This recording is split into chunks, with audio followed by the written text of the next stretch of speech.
Welcome to Midcard Maniacs, I'm Jay. Today I'm going to be doing a predictions video for AEW's Fight for the Fallen 2020. Yep.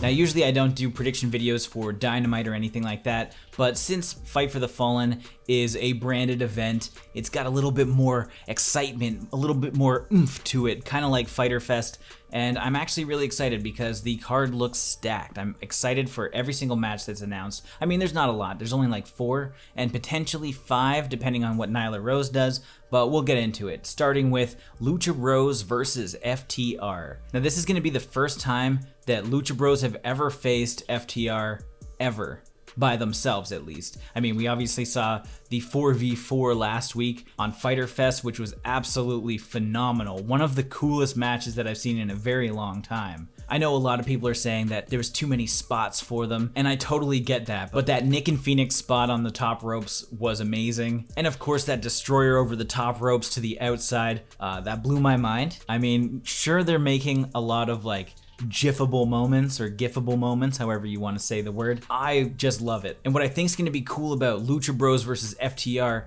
is the fact that their styles are so different. We have FTR, who's just like this heavy hitting badass team, and then you have the Lucha Bros, which are over the top, like doing crazy stunts. I don't know exactly how the match is going to play out, but I do suspect that FTR will take this one because we need to have FTR as like a dominant team, it feels like, because they haven't been as dominant as some would expect for such a rugged team to enter AEW as hot as they were. So I think that they need a little bit more behind them to kind of push them into that 4 horsemen kind of stable that is clearly being built. Shawn Spears and Cody and FTR are going to be the 4 horsemen, and it's so damn evident based on like the Twitter interactions, and with Cash wearing Pentagon's glove last week, and it cuts to Shawn and Tully up in the bleachers like, oh, look at how good that glove looks. It's almost in our face too much. I think it just needs to happen, and I think that FTR is gonna win this one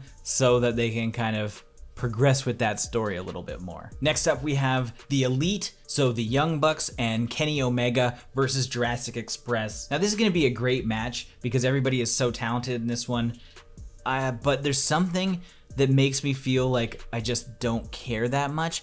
I don't know if it's because we see the Young Bucks so often or Kenny Omega so often, but I'm not very interested in the Elite, to be honest. I don't really know. I think this match will be cool, and maybe this will push for a little bit more of that separation between Kenny Omega and the Young Bucks, because the Young Bucks are bound to do some kind of slow heel turn. I would bet that they're gonna do a heel turn by the end of the year. So I can see some kind of animosity being built throughout the match on the Elite side, where Jurassic Express are gonna do their thing. I do think this is going to Jurassic Express because I do think that the Young Bucks need to be dropped down a peg.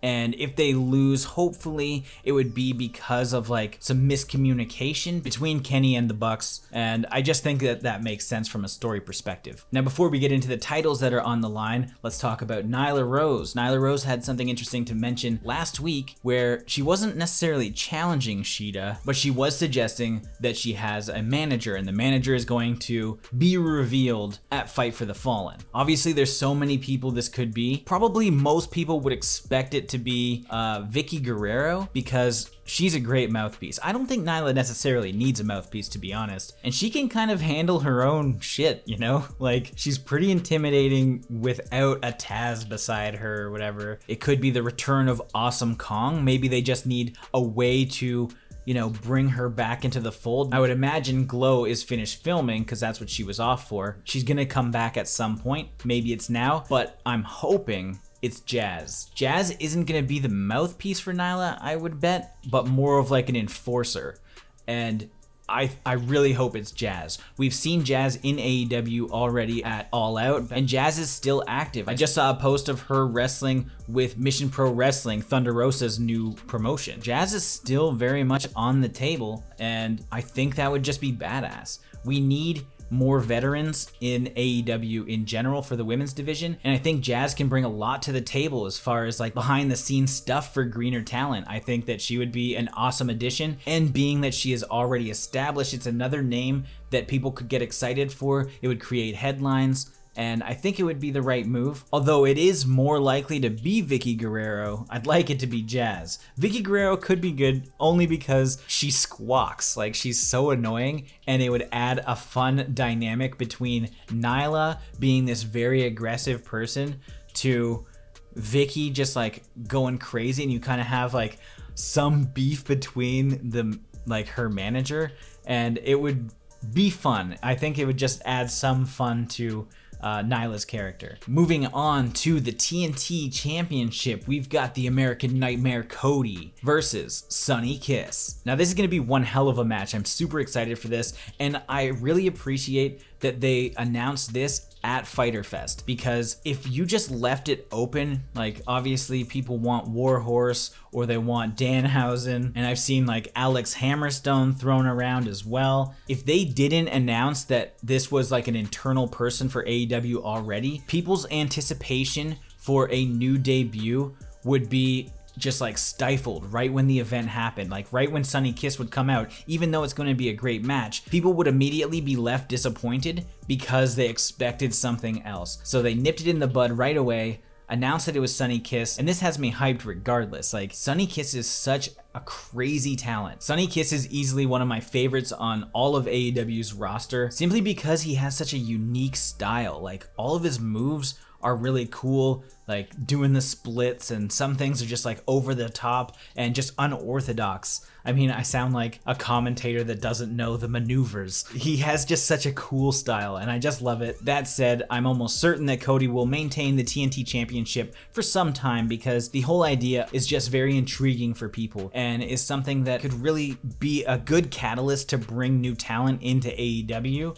As the months go forward. So I can't see Cody losing the title anytime soon. I think it'll just be used to push people that don't get enough Dynamite time into the spotlight, into a different time slot, as well as introduce new people. So I think this championship is going to remain Cody's for the foreseeable future, probably for almost for the rest of the year, I would bet. And last but not least, we have the AEW World Championship between Jon Moxley and Brian Cage, with Taz in his corner. Brian Cage, now the proud owner of the prestigious FTW title, given to him by Taz. The only other people to have it from the ECW days were Taz himself, Sabu, who like put tape on it because there's no like side plates. He just put tape on it and wrote Sabu on it. And now Brian Cage. This is bound to be match of the night, because Jon Moxley and Brian Cage, they go hard, and I think it's going to be great. Now, when I made this prediction for Fyter Fest, I said that Brian Cage would take the championship. Now that Brian Cage has the FTW title, I don't know if that's going to be the case anymore. It would be a really cool visual, of course. We're seeing a lot of people with two belts, you know, from Becky to Bayley to the one whose glory we bask in, the limitless Keith Lee. Could it be Cage's time to be Brian Dos Belts, or whatever hashtag he'll come up with? It would be nice to see this title flip hands, and not necessarily on a major pay-per-view. I think that would be cool, because it gives people the expectations of like, oh wait, titles can change, and they don't have to wait for All Out or Revolution or whatever it may be. I mean, Fight for the Fallen is still a branded event, but on a Wednesday, a title change, I don't think that has happened yet, other than the Jericho Cruise Tag Team Championship. So I don't know. Okay, I'm gonna go with Brian Cage. I want it to happen, so that's what I'm sticking with. Like I said before, I predicted that he would be the entrant in the ladder match, and he would win the title shot, and he would go on to win the championship. FTW championship aside, I'm sticking to my guns. Brian Cage is taking it, and I'm going to pop hard. What did you guys think of these predictions? Let me know. I'm gonna have the card in the description and in the pinned comment. You can copy and paste it, and just let me know who you think's gonna win everything. Who do you think Nyla's manager is going to be? Let me know in the comments. Like this video, and if this is your first time here, make sure you subscribe to the channel, stay up to date with everything Midcard Maniacs.